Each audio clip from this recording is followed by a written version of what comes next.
ఒకరోజు ఈ 5,000 నేనంటే గొప్ప, నేను గొప్ప, నేను గొప్ప అని గొడవ పడినాయి. బొటన వేలేమో నేను చాలా బలవంతుణ్ణి, నన్ను ఎవరు ఏం చేయలేరు, నేను చాలా శక్తివంతుణ్ణి అని బొటన వేలు చెప్తుంది. చూపుడు వేలు నేను ఎవరినైనా సాధించగలుగుతాను, శాసిస్తాను, నాకు అంత పవర్ ఉంది అని చూపుడు వేలు చెప్తుంది. మధ్య వేలేమో మంచి స్థానబలం ఉంది, నాకు నన్నేం చేయలేరు, నేనే గొప్ప అని మధ్య వేలు చెప్తుంది. ఇంకా ఉంగరం వేస్తాం కదా, ఉంగరపు వేలు కదా ఇది, నా దగ్గర బాగా డబ్బు ఉంది, నన్నేం చేయలేరు, నేనే గొప్ప అని ఇది చెప్తుంది. చిటికిన వేలు ఏమీ చెప్పకుండా ఉంది. ఇవన్నీ గొడవ పడి బ్రహ్మదేవుని పోయి అడదాము, మనం ఎవరు గొప్ప అనేసి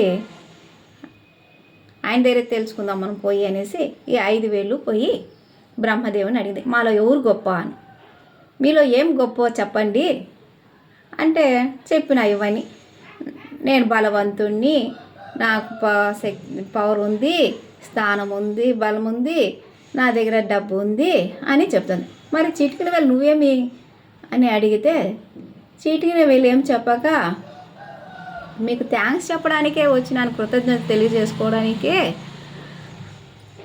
అని అంటే, ఎందుకు ఏమేనంటే భగవంతుణ్ణి దర్శించడానికి పెద్దవారైనా భగవంతునైనా మొదట దర్శించేటప్పుడు నాకే స్థానం మొదట, అంటే నేనే. చూడండి, చిటికిన వేలే మొదటగా మీ దర్శనాన్ని కల్పించేందుకు మీకు థ్యాంక్స్ చెప్దామనే వచ్చినాను అని చిటికిన వేలు చెప్పింది. అప్పుడు బ్రహ్మదేవుడు సంతోషపడి, నీది ప్రేమ ఆప్యాయత అని ఉంది కాబట్టి, చూసిన వివాహంలో కూడా ఈ చిటికిన వేలనే కలుపుతారు, అంటే ప్రేమగా కలిసిమెలిసి ఉండాలి అని బాపన ఏం చేస్తాడు, చిటికిన వేలని కలుపుతాడు అనమాట. అందుకే 5,000 కథ.